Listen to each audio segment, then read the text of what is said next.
Habang bata ka, akala mo ay simple lang ang pangarap. Gusto mo lang yumaman para mabili mo lahat ng gusto ng magulang mo. Sinabi mo noon na paglaki ko, hindi na kayo magtatrabaho. Pero habang tumatanda ka, mas naiintindihan mo kung gaano kahirap ang buhay.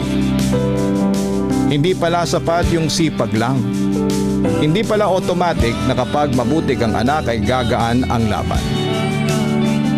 At masakit isipin na habang tumatanda ka, tumatanda din sila. Yung mga magulang mong dating malakas ay unti-unti mo nang nakikitang napapagod.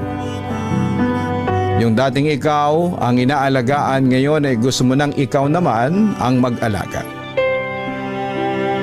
Pero minsan, kahit gusto mong ibigay ang lahat, kulang pa rin yung kaya mo. At yun yung pinakamasakit sa isang anak.